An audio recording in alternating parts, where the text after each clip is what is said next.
Normal deliveries చేస్తారు. ఆ pregnancy కూడా చాలామంది వాంతులు, చాలా ఇబ్బందికరంగా హార్మోన్ ఇంబ్యాలెన్స్ అట్లా ఇట్లా ఉంటుంది. అయితే దాన్ని మీరు చాలా జాయ్‌ఫుల్‌గా ఇలా తీసుకెళ్తూ ఉంటారు. అసలు ఇదేంటి అసలు? అంటే వైద్య శాస్త్రంలో ఉందా? లేకపోతే ఇట్లా చేయడం అనేది మీ ప్యాషనా? ఇలా చేస్తే బావుంటుంది అనేది ఏదైనా మీరు రీసెర్చా అది? ప్రెగ్నెన్సీలో వేరే వింతగా ఏమి ఉండవు. అందుకే నేను ఎప్పుడు ప్రెగ్నెన్సీలో వాళ్ళని దానితో వచ్చే ఫుడ్ బెనిఫిట్స్, దానితో వచ్చే హెల్త్ బెనిఫిట్స్, గట్ని మనం కరెక్ట్. ప్రత్యేకమైన కేర్ అవసరమా లేదా? అసలు ప్రత్యేకమైన కేర్ ఎందుకు అవసరము? దేనికి? ప్రెగ్నెన్సీ అనేది ఒక నార్మల్ డెలివరీ వీళ్ళకి, లేదు సి సెక్షన్ వీళ్ళకి అట్లా కేటగిరీ ఉంటుందా? ఈ డెలివరీస్కి వచ్చేసరికి ఫలానా వాళ్ళు నార్మల్ అవుతారు, ఫలానా వాళ్ళు డెలివరీ సెక్షన్ అవుతారని. Welcome to iDream media. So ఈరోజు మనతో పాటు ఉన్నారు ప్రముఖ గైనకాలజిస్ట్ డాక్టర్ శిల్పి రెడ్డి గారు. వారితో స్పెషల్ చిట్ చాట్. మ్యామ్ నమస్తే. నమస్తే మ్యామ్, ఇన్స్పిరేషన్ పర్సనాలిటీ మీరు. జనరల్గా అంటే నేను ఏదో అడుగుదామని వచ్చాను, కానీ ఈ అట్మాస్ఫియరు మీ గురించి జనరల్గా నాకు తెలుసు, ఎన్నో వీడియోస్ చూసాను, ఎప్పటి నుంచో ఫాలో అవుతూ ఉంటాను. I'm very big fan of you. Normal deliveries చేస్తారు. ఆ ప్రెగ్నెన్సీ కూడా చాలామంది వాంతులు, చాలా ఇబ్బందికరంగా హార్మోన్ ఇంబ్యాలెన్స్ అట్లా ఇట్లా ఉంటుంది. అయితే దాన్ని మీరు చాలా జాయ్‌ఫుల్‌గా ఇలా తీసుకెళ్తూ ఉంటారు. అసలు ఇదేంటి అసలు? అంటే వైద్య శాస్త్రంలో ఉందా? లేకపోతే ఇట్లా చేయడం అనేది మీ ప్యాషనా? ఇలా చేస్తే బావుంటుంది అనేది ఏదైనా మీరు రీసెర్చా అది? బేసిక్గా మనకి 2 బ్రెయిన్స్ ఉంటాయి. ఒకటేమో ఇక్కడ, రెండోదేమో గట్. సో మనం అందరూ అనుకుంటూ ఉంటాము, ఓకే మన బాడీ అంతా నడిచేది మన బ్రెయిన్ మీద అనేసి. బ్రెయిన్ కంటే సూపర్ పవరు మన గట్, మన పేగుల్లో ఉన్న హెల్తీ బ్యాక్టీరియా, దాంట్లో నుంచి వచ్చే రసాయనాలు, సెరటోనిన్ కానీ చాలా రకాలు ఉంటాయి. సో మనం ఏం తింటున్నాము అనే దాని మీద మన బాడీ, మన మైండ్, మన ప్రవర్తన, మన హెల్త్, మన బిహేవియర్, ఇవన్నీ కూడా మనము తీసుకునే ఫుడ్ మీద బేస్డ్గా ఉంటాయి. అలాంటప్పుడు ప్రెగ్నెన్సీలో వేరే వింతగా ఏమి ఉండవు. అందుకే నేను ఎప్పుడు ప్రెగ్నెన్సీలో వాళ్ళని రైట్ ఫుడ్, ఏదైతే కరెక్ట్గా మనం తీసుకుంటే ఆహారము, దానితో వచ్చే ఫుడ్ బెనిఫిట్స్, దానితో వచ్చే హెల్త్ బెనిఫిట్స్, గట్ని మనం కరెక్ట్గా డీల్ చేసినట్టు అయితే అది మనకి పాజిటివ్ హార్మోన్స్ని రిలీజ్ చేస్తుంది. పాజిటివ్ హార్మోన్స్ని రిలీజ్ చేసినప్పుడు మన ఫిజికల్గా కానీ, ఇమోషనల్గా కానీ, మెంటల్గా కానీ చాలా స్ట్రెస్ ఫ్రీ అవుతాం. అలా మనం స్ట్రెస్ ఫ్రీ అయినప్పుడు వచ్చే రిజల్ట్స్ కంప్లీట్గా డిఫరెంట్గా ఉంటాయి. ఆ పాజిటివ్ థింకింగ్లో నుంచి న్యాచురల్ డెలివరీ, నార్మల్ డెలివరీస్ అయ్యే అవకాశం ఎక్కువగా ఉంటుంది. సో ఇదంతా చూసుకున్నట్టయితే మనం ఎక్కడ మొదలు పెట్టాము? ఫుడ్ దగ్గర మొదలు పెట్టాము. అందుకే పెద్దవాళ్ళు ఎప్పుడు తింటారు, సరిగ్గా తింటే ఒళ్ళంతా బాగుంటుంది అనేసి. ఎస్ మ్యామ్, మీరు అన్నది చాలా చాలా కరెక్ట్. సరిగ్గా తింటే ఆ టైంలో బాగుంటుంది, మొత్తం హోల్ బాడీ బాగుంటుంది, మంచి మెంటల్ స్ట్రెంగ్త్ కూడా వస్తుంది అని. కానీ తినడానికి వాళ్ళకి చాలా వాంతులు అవుతూ ఉంటాయిగా. సో మనకి అందరికంటే సూపర్ పవర్ ఏంటి? నేచర్. మరి ప్రెగ్నెన్సీ అన్న తర్వాత ఆ నేచరే వామిటింగ్స్ ఎందుకు ఇచ్చారని ఎప్పుడైనా ఎవరైనా ఆలోచించారా? అది కూడా దానికి ఒక చాలా ఇన్డెప్త్ రీజన్స్ అనేవి ఉంటాయి. కొత్త హార్మోన్స్ బాడీలో వచ్చినప్పుడు మన బాడీ రకరకాలుగా మెటబాలిజము, ఎవరికి ఇష్టం వచ్చినట్టు వాళ్ళ మెటబాలిజంలో ఉంటుంది. దాన్ని ఒకేసారి ప్రెగ్నెన్సీలో ఒక కంట్రోల్కి తీసుకురావడానికి అదొక రీసెట్ మెకానిజం. అదేవిధంగా నాకు తెలిసిన దాంట్లో నేను చెప్తాను, ఎప్పుడైతే ప్రెగ్నెన్సీ అనుకుంటామో విపరీతంగా తినేయాలి, ఫుడ్ పెట్టేయాలి అనే ఒకే ఒక ఉద్దేశంతో ప్రపంచం అంతా దూసిపోతుంది. అలాంటప్పుడు కనీసము వామిటింగ్ కూడా ఇవ్వకపోతే ఆ అడ్డుకట్ట ఎలా పడుతుంది? అండ్ ఫస్ట్ ట్రైమిస్టర్ అన్న తర్వాత కొంచెం వెయిట్ లాస్ అయితే టోటల్ వెయిట్ గెయిన్ ప్రెగ్నెన్సీలో తగ్గుతుంది. అండ్ ఫస్ట్ ట్రైమిస్టర్లో బ్లడ్ వాల్యూమ్స్ పెరుగుతాయి, రకరకాల ఎక్స్పీరియన్సెస్ ఉంటాయి, దాంతోపాటు హెచ్సిజీ హార్మోన్లు, థైరాయిడ్ ఫ్లక్చువేషన్స్ ఇవన్నీ కూడా విపరీతంగా జరుగుతుంది. దాంతోపాటు ప్రెగ్నెన్సీలో ఇన్సులిన్ కూడా సరిగ్గా పనిచేయదు, ఇన్సులిన్ రెసిస్టెన్స్ అనేది ఉంటుంది. అలాంటప్పుడు ఎక్కువగా మనం పిండి పదార్థాలు కనుక తినేసామనుకోండి, ఖచ్చితంగా షుగర్ టెండెన్సీ ఇండియన్స్లో చాలా హై. ఏషియన్స్కి షుగర్ టెండెన్సీ చాలా హై ఉంటుంది. అందుకే దేవుడు చూసుకుని సమ్ సూపర్ పవర్ డెఫినెట్గా ఆ టెండెన్సీని తగ్గించడం కోసం, ఇన్సులిన్ రెసిస్టెన్స్ కొంచెం కంట్రోల్ చేయడం కోసం, వీళ్ళ ఫుడ్ హ్యాబిట్స్ని రెగ్యులేట్ చేయడం కోసం ఒక బ్రేక్ ఇస్తారు. ఆ బ్రేకే వామిటింగ్స్. సో అలాంటప్పుడు మనం దానికి అగేన్స్ట్గా వెళ్ళి దానికి మెడిసిన్, దీనికి మెడిసిన్, వామిటింగ్ మెడికేషన్ అలా ఎన్నో రకాలుగా తీసి ఆపొద్దు. మేబీ వెయిట్ లాస్ వల్ల ఆ ప్రెగ్నెంట్ ఉమెన్కి ఏదైనా బెనిఫిట్ ఉంటుందేమో, ఆ బెనిఫిట్ కోసమే ఆ వామిటింగ్స్ వచ్చాయేమో. సో ఎంతో కొంత లైఫ్ స్టైల్లో మరీ ఇబ్బంది కాకుండా కొంచెం రెగ్యులేట్ చేసుకుంటే చాలు. అన్నీ జీరో డౌన్ చేసి విపరీతంగా తినేయాలని ఏ ప్రెగ్నెన్సీలోనూ కూడా రాసిలేదు. 300 క్యాలరీసే ఎక్స్ట్రా అవసరము. అది కూడా సెకండ్ ట్రైమిస్టర్ నుంచి 4వ నెల నుంచి 300 క్యాలరీస్ అంటే ఒక ఎగ్, ఒక గ్లాస్ మజ్జిగ తాగితే 300 క్యాలరీస్ ఈజీగా వచ్చేస్తాయి.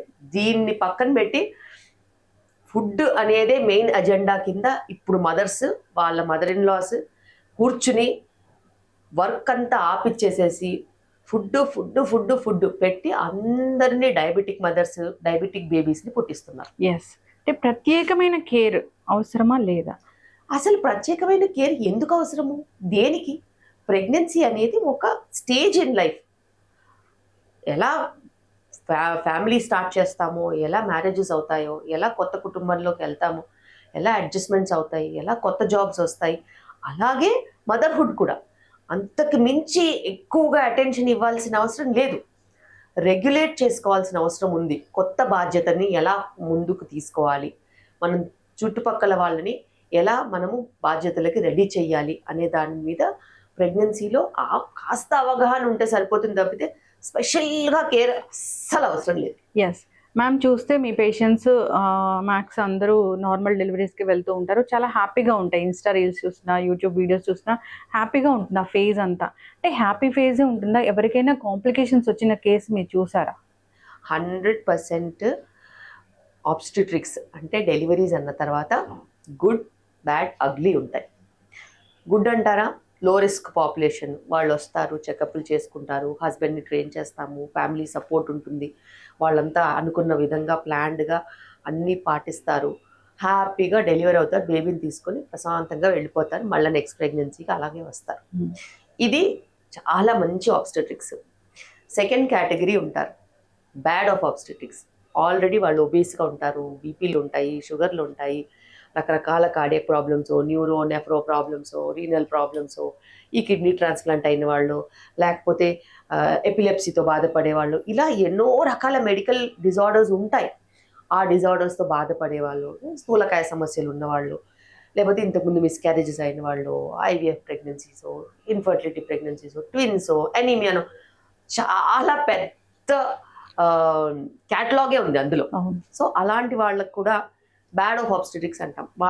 వాళ్ళ జర్నీ అంత హ్యాపీగా ఉంటుంది. ఎందుకంటే రోజు ఏదో ఒక కొత్త ఫైండింగ్, బ్లడ్ తక్కువ ఉండడము, ఎక్కువ ఉండడము, వెయిట్ పెరగడము, పెరగకపోవడము, స్కాన్ మంచిగా ఉండడం, మంచిగా లేకపోవడము, జెనెటిక్ ప్రాబ్లమ్స్ ఉండడము, లేకపోవడము, ఇలా కొంచెం టర్బులెంట్గా ఉంటుంది. అయితే వాళ్ళ రిస్క్ ఫ్యాక్టర్స్తో వాళ్ళు ఎంటర్ అయ్యారు కాబట్టి ప్రెగ్నెన్సీ, ఆ ఒడిదుడుకులు వాళ్ళకు ఉంటాయని వాళ్ళకు ముందే తెలుసు, ముందే చెప్తాం. అందుకే స్థూలకాయ సమస్యలతో బాధపడే వాళ్ళు, షుగర్ బీపీలతో బాధపడే వాళ్ళు ముందే కంట్రోల్ చేసుకుని ప్రెగ్నెన్సీ ప్లాన్ చేసుకోమని చెప్తాం. ఎందుకు చెప్తాము? ఎందుకంటే ఆ బ్యాడ్ ఆబ్స్టెట్రిక్ ఫేజ్లో నుంచి వెళ్ళేటప్పుడు వాళ్ళు నిలదొక్కుకోగలగాలి. సో అలా నిలదొక్కునే ప్రక్రియలో వాళ్ళకి అంత ఓహో అన్నట్టు ప్రెగ్నెన్సీ ఉండదు.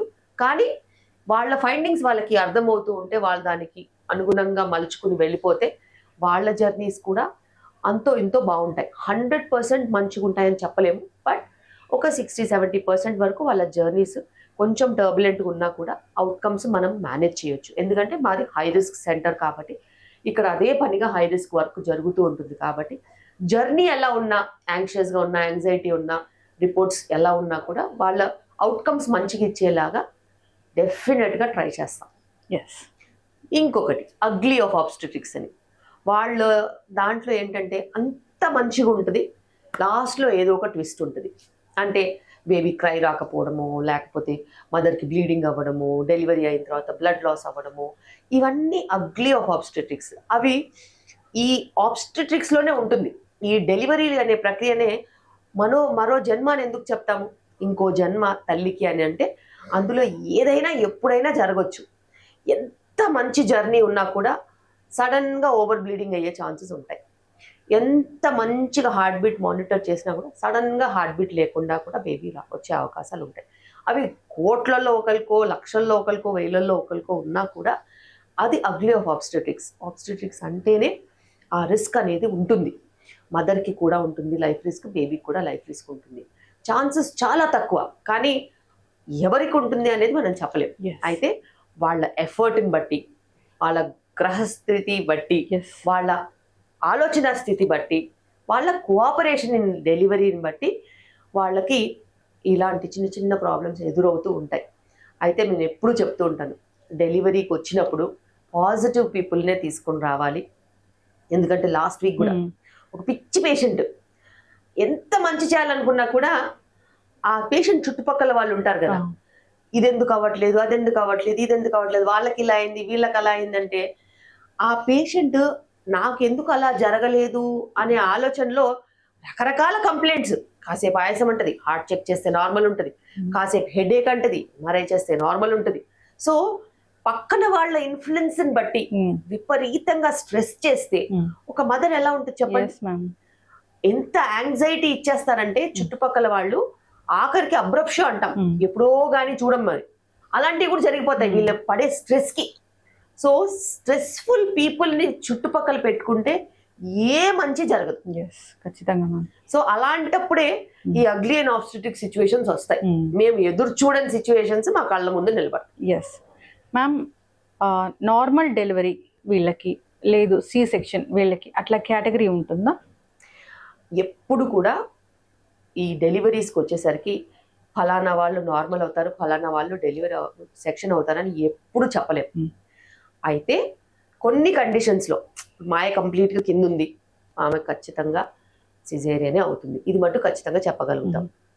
అలా సగటున కొన్ని కండిషన్స్ ఉంటాయి, మిగతావన్నీ ఇన్స్టిట్యూషన్ని బట్టి ఉంటాయి.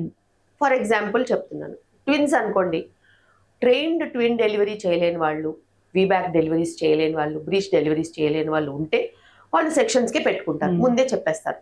కానీ నేను ట్విన్స్ అయినా నార్మల్ చేస్తాను, వీబ్యాక్స్ చేస్తాను, ఇంతకుముందు సిజేరియన్ అయినా నార్మల్ చేస్తాము, బ్రీచ్ డెలివరీస్ కూడా చేస్తాం, కాబట్టి మాకు ఆ ప్రాబ్లం కూడా ఉండదు.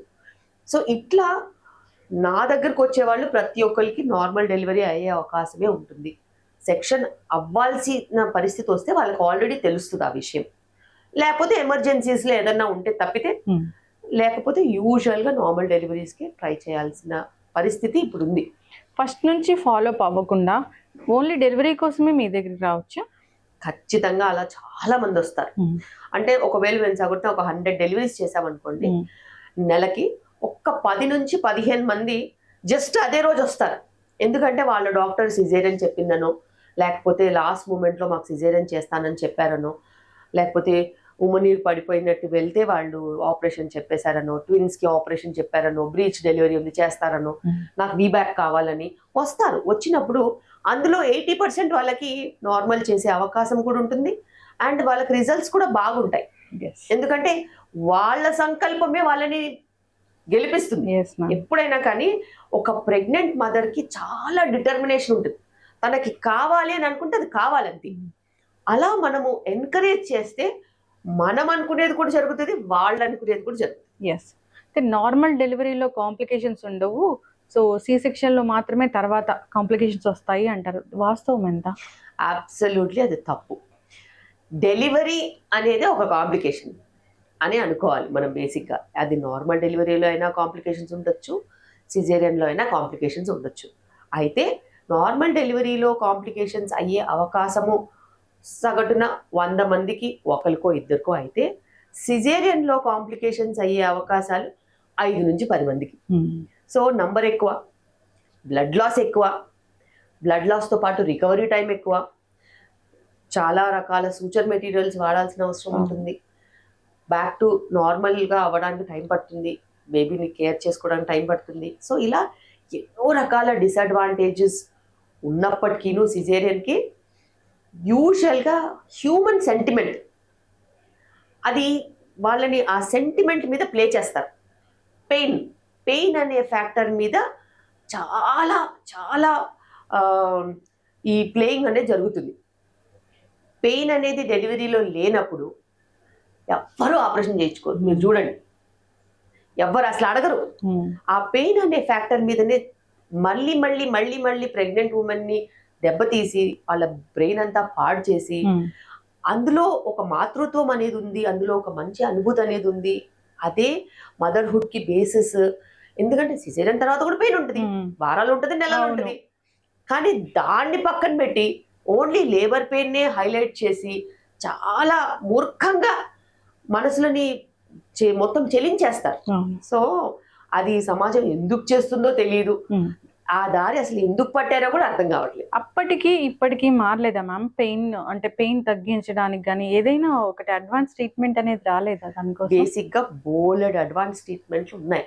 అయితే ఆ అడ్వాన్స్ ట్రీట్మెంట్ల వైపు వెళ్ళే లోపు కూడా ఆ కనీస అసౌకర్యం కూడా వాళ్ళు పెయిన్ కింద గుర్తించేసి దాన్ని ఎక్కువగా ఆలోచించేసేసి చీమ కుట్టినా కూడా ఏదో పెద్దగా కాలిపోయినట్టు ఫీల్ అయిపోయడంతో అలా అవుతుంది. ఎస్. ఇంకా డాక్టర్గా మీకు ఇదొక పరీక్ష అనుకోవాలి నిజంగా. డాక్టర్ గారు, ఈ టైం ఈ ముహూర్తం బాగుంది, ఇప్పుడు సిజేరియన్ చేయండి, అట్లాంటి పేషెంట్స్ కూడా వస్తూ ఉంటారు. ఏమనిపిస్తుంటుంది అలా వచ్చే వాళ్ళకి? ఒకవేళ మెసేజ్ ఇవ్వాలంటే ఏమి ఇస్తారు డాక్టర్ గారు? నేనైతే మూఢనమ్మకాలకి పరాకాష్ఠగా ఉంటారు అందరూ. ఎందుకంటే చైల్డ్ బర్త్, ఒక బిడ్డ పుట్టిందంటే చాలా మందికి చాలా పర్సనల్గా ఫీలింగ్స్ ఉంటాయి. ఎందుకంటే ఆ బిడ్డకి ఏమి జరగద్దు, ఆ బిడ్డ మంచి ముహూర్తంలో, మంచి టైంలో, మంచి క్షణంలో కూడా పుట్టాలనే ఉద్దేశంతో ఉంటారు. కానీ మీరు చూసుకున్నట్టయితే అసలు కొన్ని సంవత్సరాల ముందు అసలు ఇది ఏమీ లేదు. ఈ గ్రహస్థితులు కానీ వీటి గురించి కానీ దేని గురించి పెద్దగా ఆలోచనే ఉండదు. అసలు బిడ్డ పుట్టిన తర్వాత ఎన్నో నెలలకు తప్పితే వాళ్ళు రాసేవాళ్ళు కాదు. సో అంత ఒక మంచి సంస్కారం నుంచి ఇలాగా ఈ పండితులైనా కానీ ఎవరైనా కూడా ఇట్లా అసలే మరీ దారుణంగా తయారయ్యారు. అంటే వాళ్ళకి కనీసం ఇది ప్రకృతి, దీనికి మనము అగేన్స్ట్ గా వెళ్ళొద్దు అనే ఆలోచన కూడా లేదు. ముహూర్తాలు ఎలా పెడతారంటే అది నిమిషాల్లో కూడా పెట్టేస్తారు, ఫలానా నిమిషానికి డెలివరీ అవ్వాలని. అసలు వాళ్ళకి ఏమాత్రం ఆలోచన ఉన్నా అంత దౌర్భాగ్య స్థితిలో ఇప్పుడు పంచాంగాలు కూడా లేవు. ఎందుకంటే ఒక నక్షత్రం రావాలి వెళ్ళిపోవాలంటే కొన్ని గంటలు ఉంటుంది. అన్ని గంటలు ఆ నక్షత్రం ఉన్నప్పుడు అలా నిమిషాల్లో ఎలా పెడతారో నాకు అసలు అర్థం కాలేదు. సో అలా పెట్టే వాళ్ళని కూడా ఎంకరేజ్ పేషెంట్లు ఎందుకు చేస్తారో అర్థం కాదు. ఇప్పుడు అందరికీ అంతో ఎంతో ఆస్ట్రాలజీ తెలుసు కదా. ఇప్పుడు పలానా నక్షత్రం ఇంత టైంలోనే ఉంటుంది, ఇన్ని గంటల వరకు ఉంటుందని ఉంటుంది. అందులో నిమిషాల ముహూర్తం ఎందుకు పెడతారు, ఎలా పెడతారు, దేనికి పెడతారు, అసలు అదైతే నాకు అర్థం కాని. ఫేస్ చేశారా ఒకటి రెండైనా? చాలా. ఎందుకంటే ముహూర్తానికి డెలివరీ అనేది చాలా అదొక పిచ్చి. సో అలా పిచ్చిగా ఉన్నప్పుడు మన పేషెంట్ మనకి ఇంపార్టెంట్, పేషెంట్ సేఫ్టీ మనకి ఇంపార్టెంట్. వాళ్ళకి ముందు నుంచే మనం కౌన్సిల్ చేసి వాళ్ళు ఎట్టి పరిస్థితుల్లో కూడా ప్రీటర్మ్ కి వెళ్లకుండా మనం కాపాడగలిగితే అది ఫస్ట్ థింగ్. వీలైతే వాళ్ళకి ఫలానా రోజు మంచిది అనుకుంటే, ఫైండింగ్స్ మంచిగా ఉంటే ఇండ్యూస్ చేసి డెలివరీ చేసుకోవచ్చు, తల్లి బిడ్డ క్షేమంగా ఉంటారు అనుకుంటే. లేదు మరీ మూర్ఖంగా ఉన్నారు అని అంటే నేను వాళ్ళకి రిస్క్ చాలా చెప్పడం అవసరం. ఎందుకంటే ఈ జనరేషన్ వేరు, అంతకు ముందు జనరేషన్ వేరు, అంతకు ముందు జనరేషన్ వేరు. సో ఎవరెవరైతే ఇన్ఫ్లుయెన్స్ చేస్తున్నారో వాళ్ళ నుంచి వీళ్ళని కాపాడాల్సిన అవసరం యాజ్ అ గైనకాలజిస్ట్ నాకు ఉంటుంది. కాబట్టి మంచి చెడు మనం వాళ్ళకి వివరంగా చెప్తే ఇంకా వాళ్ళ డెసిషన్ వాళ్ళకి. ఖచ్చితంగా మ్యామ్ ప్రెగ్నెన్సీ అంతా ఒక ఫేజ్, డెలివరీ అవుతారు. సో కానీ ఇంటికి వెళ్ళాక అంతగా కేర్ తీసుకోరు, దానివల్ల కూడా కాంప్లికేషన్స్ వస్తాయి అంటారు. సో పోస్ట్ డెలివరీ ఎలాంటి కాంప్లికేషన్స్ వస్తాయి? మేము ఎంత మార్చాలనుకున్నా కూడా ఇప్పుడు ఈ సమాజంలో చాలా మూఢనమ్మకాలు ఉన్నాయి. ఈ సెకండ్ జనరేషన్ వాళ్ళు ఉన్నారు, అంటే మదర్ ఇన్ లా, చుట్టాలు, పిన్ని, వీళ్ళు వాళ్ళు చుట్టాలు, చుట్టుపక్కల వాళ్ళు, నేబర్స్, దాని తర్వాత అమ్మమ్మలు, నానమ్మలు, తాతమ్మలు, ఇలా. సో ఎవరి జనరేషన్ లో ట్రామా వాళ్ళు అట్లా క్యారీ చేస్తున్నారు. ఒకప్పుడు ఇంట్లో పాడి పంట, మేకలు, దాని తర్వాత పాడి కూడా ఉండేది, దాని తర్వాత కోళ్ళు ఉండేవి, ఇలా ఎన్నో అందరూ కలిసి ఉండేవాళ్ళు. అలాంటప్పుడు ఒక సేఫ్ ఏరియా, అప్పుడే డెలివరీ అయిన మదర్కి ఆ రెస్ట్రిక్షన్, వేరే వాళ్ళని ఎంటర్ అవ్వనీయకుండా వాళ్ళకి సెక్లూడెడ్గా ఇచ్చి, వాళ్ళకి బయట నుంచి గాలి అది తగలకుండా అన్ని నీట్గా పెట్టి, వేడి నీళ్ళే మదర్కి ఇచ్చి, ఎందుకంటే వాటర్ బేస్డ్ డిసీజెస్ ఎన్నో వచ్చేసేసి కలరాలు గిరలాలు అవన్నీ చాలా ఉండేవి. సో వాళ్ళకి కాచిన నీళ్ళే ఇచ్చి, ఇవన్నీ జాగ్రత్తలు ఒక 20-30 ఏళ్ల ముందు చేసేవాళ్ళు. ఇప్పుడు వాళ్ళు ఇప్పుడున్న పరిస్థితిలో అదే రెప్లికేట్ చేస్తారు. వేడి నీళ్ళు ఇస్తారు. ఎందుకు? మనకి పరిశుభ్రంగా దొరికే మంచినీళ్ళు ఉన్నాయి, వాటర్ ఫిల్టర్స్ ఉన్నాయి. ఇవన్నీ ఉన్నప్పుడు ఇప్పుడు వేడి నీళ్ళు ఇవ్వాల్సిన అవసరం ఏంటి? సో నార్మల్ టెంపరేచర్ వాటర్ ఇచ్చేయచ్చు, కానీ అలా కాదు, వాటర్ కూడా ఇవ్వరు. ఎందుకంటే ఒకప్పుడు వాటర్ తాగితే లూజ్ మోషన్స్ చనిపోయిన మదర్స్ ఉన్నారు కదా. సో ఇప్పుడు వాటర్ కూడా ఇవ్వరు. మరి అంత పచ్చిగా స్ట్రాంగ్ గా నడుస్తుంది. మరి వాటర్ ఇవ్వనప్పుడు మదర్ కి లాక్టేషన్ ఎలా వస్తుంది? డీహైడ్రేషన్ ఉంటుంది. మళ్ళీ ఆ గుడ్డలన్నీ కట్టేస్తారు, దాంతో వేడి, చెమటలు, dehydration, urine infections, lactation failure, పాలు రాకపోవడము. ఎందుకంటే డీహైడ్రేషన్ వస్తే పాలు తగ్గిపోతాయి. సో ఇలాంటి మూఢనమ్మకాలతో చాలా హింసిస్తున్నారు. అదే విధంగా ఇప్పుడు పాలు రావాలి, కుట్లు హీల్ అవ్వాలి. అది సిజేరియన్ అయినా నార్మల్ డెలివరీ అయినా ఒక 4 కుట్లు ఉంటాయి. ఆ కుట్లు హీల్ అవ్వాలంటే అన్నిటికంటే ముఖ్యమైనది protein. Protein, amino acids healing కి చాలా ఇంపార్టెంట్. అసలు ప్రోటీన్ ఫుడ్డే పెట్టరు. ప్రోటీన్ ఫుడ్ పెట్టకుండా ఎంతసేపు పిచ్చి మైదాతో తయారు చేసిన బ్రెడ్ తినిపిస్తారు, వైట్ రైస్ పెడతారు, ఎల్లిపాయ కారం అని పెడతారు, బ్రెడ్ తింటే పాలు పడతాయని, కూరగాయలు ఇవ్వరు. అది చాలా చాలా దారుణం. బ్రెడ్ మైదాతో ఎలా ఎవరికైనా బాగుపడడానికి అవకాశం ఉంటుంది? అసలు అది చాలా తప్పు.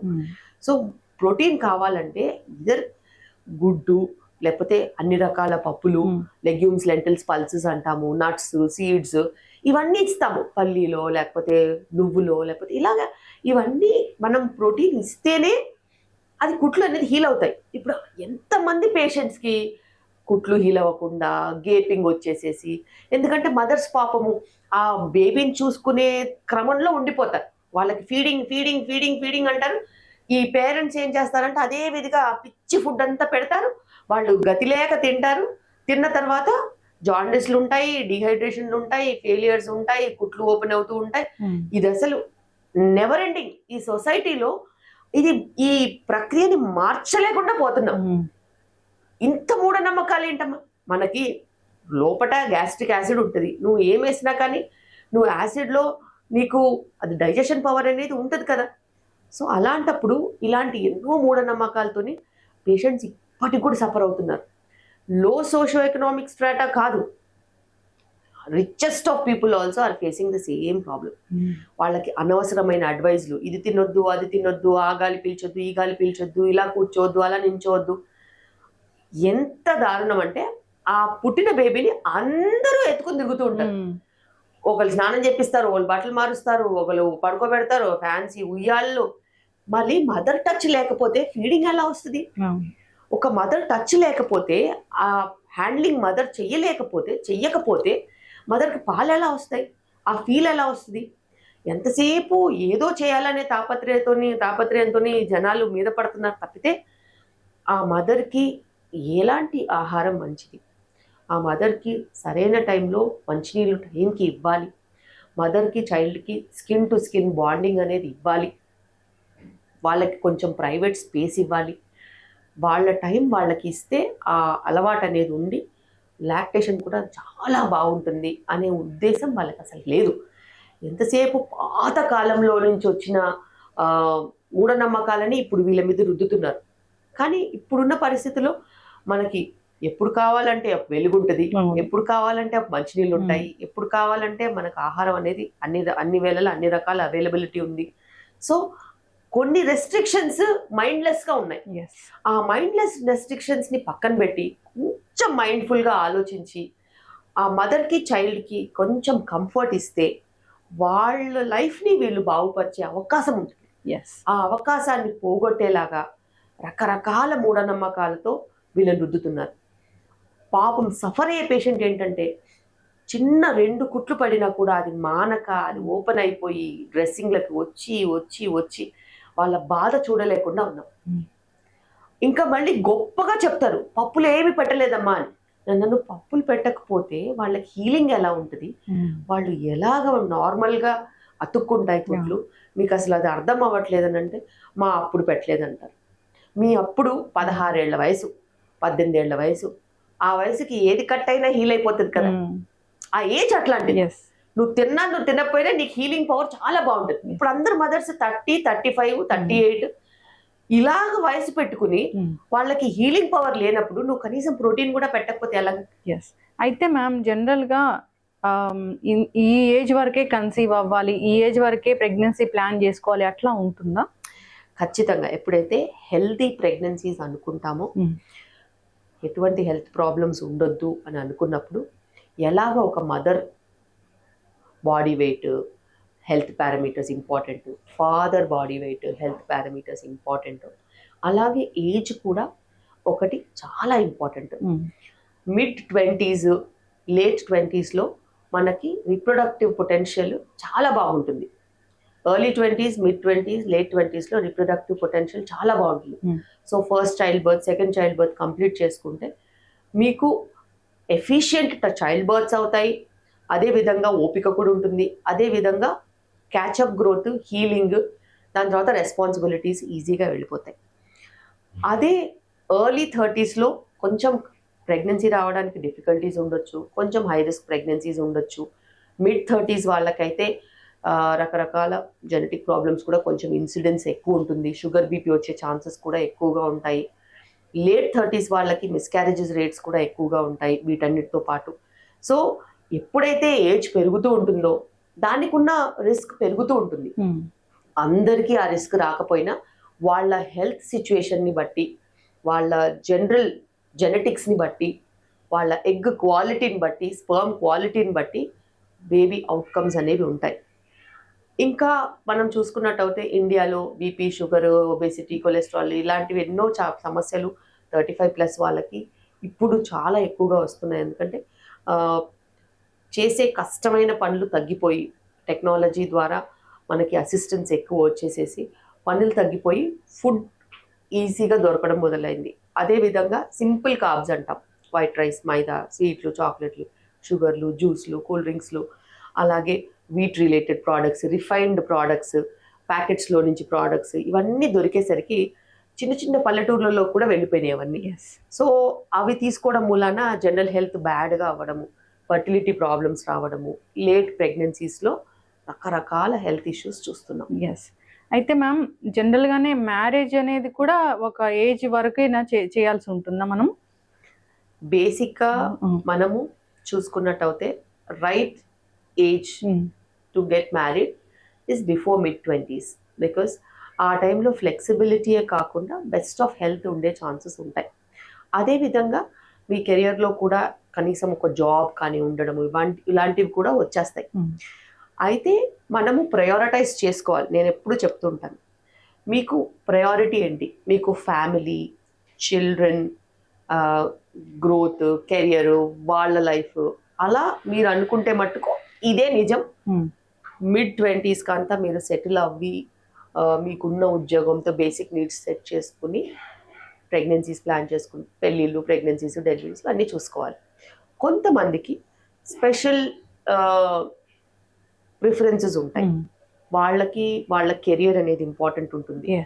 కొన్ని విషయాల్లో వాళ్ళ చేతుల్లో కూడా ఉండదు. ఎందుకంటే కొన్నిసార్లు డాక్టర్స్ అనుకోండి, వాళ్ళు నెక్స్ట్ పోస్ట్ గ్రాడ్యుయేషన్ చేయాలి, లేదా సూపర్ స్పెషాలిటీ చేయాలి, ఇలాంటివి ఉంటాయి. అలాగే సాఫ్ట్వేర్ దాంట్లో కూడా కొన్ని ఛాలెంజింగ్ రోల్స్ ఉంటాయి. ఆ రోల్ వైపు వెళ్ళాలనుకున్నా కానీ వాళ్ళకి ఈ మ్యారేజ్ కానీ ఇవన్నీ కూడా కుదిరే అవకాశం కొంచెం తక్కువ ఉంటుంది.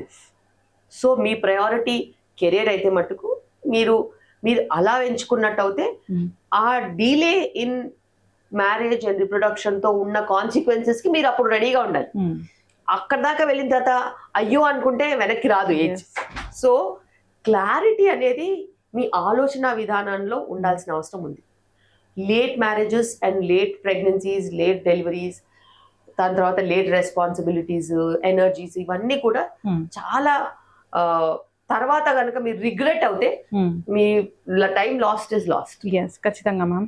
అయితే ఒకవేళ సెకండ్ మ్యారేజ్ అయింది, మరి అది లేట్ గానే అవుతుంది, పిల్లలు కావాలనుకుంటే? సో ఇప్పుడు ఇండియాలో రిప్రొడక్టివ్ రైట్స్ ప్రకారంగా చాలా రూల్స్ ఉన్నాయి. అంటే అసిస్టెడ్ రిప్రొడక్షన్కి వెళ్ళినట్టయితే మీకు న్యాచురల్ ప్రెగ్నెన్సీ వస్తే అసలు ఎవ్వరు అడగరు, మీ ఇష్టం, మీరు ఎప్పటికైనా ప్రెగ్నెన్సీస్ మీరు మీ ఏజ్కైనా ప్రెగ్నెన్సీ వచ్చినా మీకు ప్రాబ్లం లేదు. కానీ ఒకవేళ లేట్ మ్యారేజెస్ అయ్యి లేకపోతే సెకండ్ మ్యారేజెస్ అయ్యి మీరు రిప్రొడక్టివ్ హెల్త్కి వెళ్ళినట్టు అయితే ART గైడ్ లైన్స్ అని ఉన్నాయి. అలా ART గైడ్ లైన్స్ ఇండియాలో ఇప్పుడు చాలా స్పష్టంగా ఉన్నాయి. వైఫ్కి ఎంత ఏజ్ ఉండాలి, హస్బెండ్కి ఎంత ఏజ్ ఉండాలి, టుగెదర్గా ఎంత ఏజ్ ఉండాలి, పలానా ఏజ్ దాటిన తర్వాత మీకు ప్రెగ్నెన్సీ ఛాన్సెస్ తగ్గిపోయినా డోనర్ ఎగ్ డోనర్ స్పర్మ్ తీసుకొని ప్రెగ్నెన్సీ ప్లాన్ చేయాలనుకున్నా కూడా ఫలానా రూల్స్ ఉంటాయి. సో అలా ఒక స్ట్రిక్ట్ ART గైడ్ లైన్స్ ఇవి ఎందుకు వచ్చాయంటే మన వాళ్ళ హెల్త్ పారామీటర్స్ని గవర్న్ చేయడానికి రూల్స్ పెడితే, ఎందుకంటే వాళ్ళ ఆరోగ్య రీత్యా వాళ్ళకి ఆ కేపబిలిటీ ఉండదని ఈ గైడ్ లైన్స్ వస్తాయి. హెల్త్ ఏంటిది, ఫిట్నెస్ ఏంటిది, వాళ్ళకి పర్మిషన్స్ ఏంటి, ఇవన్నీ కూడా చాలా క్లియర్గా ఉన్నాయి ఇప్పుడు. ఎస్, ఖచ్చితంగా మ్యామ్, చాలా చక్కగా చెప్పారు. మ్యామ్, మన లాస్ట్ క్వశ్చన్. సో ఇప్పుడు అందరూ తల్లులు భయపడుతున్నారు ఏంటంటే ఆడపిల్లల విషయంలో. అంటే ఈ మధ్య కూడా నేను ఒకటి చదివాను, సో 8 yearsకే మెచ్యూర్ అవుతున్నారని. సో ఎందుకు అలా జరుగుతుంది? దాన్ని మనం ముందే గుర్తించవచ్చా? దానికి ట్రీట్మెంట్ ఉంటుందా? సరైన టైంలో వాళ్ళు మెచ్యూర్ అవ్వడానికి అట్లాగా ఏమంటారు అసలు మెడికల్ పరిభాషలో దీన్ని ఇప్పుడు ప్రికాషియస్ ప్యూబర్టీ అంటాం. అంటే కొంచెం తొందరగా పీరియడ్స్ స్టార్ట్ అవ్వడం అన్నమాట. అయితే ఇవి ఇప్పటి కాలంలో చాలా పెరుగుతున్నాయి. ఎందుకంటే మన పరిస్థితులు కూడా అలాగే పెరుగుతున్నాయి. చిన్న పిల్లలకి స్థూలకాయ సమస్యలు వస్తున్నాయి.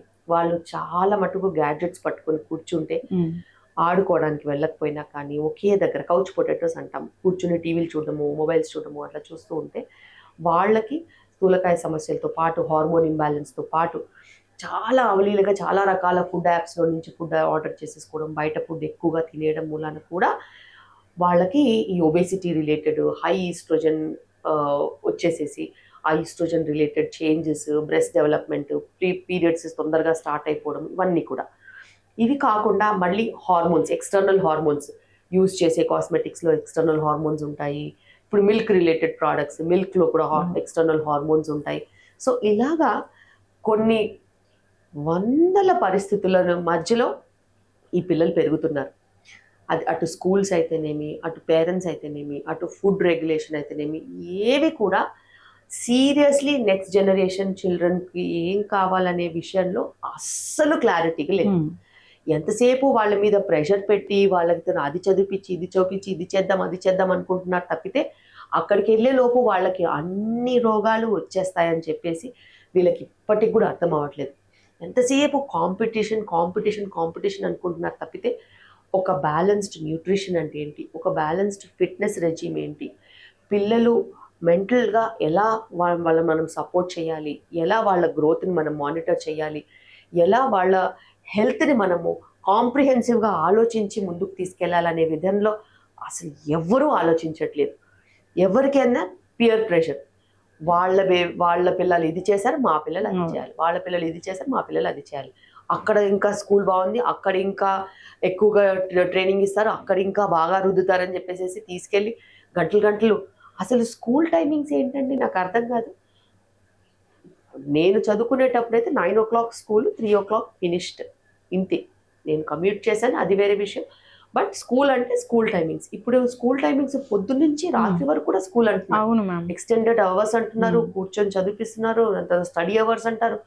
This is absolutely wrong. Physical, mental, emotional and psychological wellbeing of children is very important. వాళ్ళ నోట్లో ఏం వెళ్తుందో ఆలోచించాలి, వాళ్ళ చేతిలోకి ఏమొస్తున్నాయో ఆలోచించాలి. వాళ్ళని మనం ప్రెషర్ పెట్టేసేసి ఒక ఫర్నేస్ లాంటి దాంట్లో పెడుతున్నాం. అలాంటప్పుడు అవుట్కమ్స్ అలాగే ఉంటాయి. ఒబేసిటీ అయినా, పీరియడ్స్ తొందరగా రావడం అయినా, గ్రోత్ స్టంటెడ్గా ఉండడం అయినా, మెంటల్ ప్రాబ్లమ్స్ ఉండడం అయినా, డిప్రెషన్ లాంటి ప్రాబ్లమ్స్ ఉండడం అయినా, ఇవన్నీ చాలా కామన్ అయిపోయాయి. అయితే మ్యామ్ ఇప్పుడు ఒక 7-8 years రాగానే ఆడపిల్లలకి ఒకసారి గైనకాలజిస్ట్ దగ్గర తీసుకురావాల్సిన అవసరం ఉందా? బేసిక్గా పీడియాట్రిషియన్స్ అందరూ కూడా చెప్పేది ఫిజికల్ హెల్త్ గురించి. మెంటల్ హెల్త్ ఎలాగో వాళ్ళు చూసుకోవాలి, వాళ్ళతో పనులు చేయించాలి, వాళ్ళతో ఆడుకునేలాగా వాళ్ళను వదిలేయాలి, స్పోర్ట్స్ మీద ఇంట్రెస్ట్ పెట్టాలి, ఫుడ్ రెగ్యులేట్ చేయాలి. ఇలా చేసినప్పుడు పిల్లలు నైస్గా సన్నగా నీట్గా ఉంటారు. ఎంతసేపు లావు పిల్లలు కావాలంటారు, లావు పిల్లలు ఏం చేసుకుంటారు, అంత రోగాలు వస్తాయి. సో పిల్లల్ని సన్నగా ఉంచితే, వాళ్ళని చలాకీగా ఆహ్లాదకరమైన ఎన్వైరన్మెంట్లో కనుక పెంచినట్టు అవుతే, నేచర్కి ఎక్స్పోజ్ చేసి పెంచినట్టు అవుతే, వాళ్ళ మోటార్ స్కిల్స్ కానీ, ఆలోచించే విధానం కానీ, ఒక మంచి సైకలాజికల్ డెవలప్మెంట్ ఉంటుంది. అలాంటప్పుడు వాళ్ళకి ఏ సపోర్ట్ అవసరం లేదు.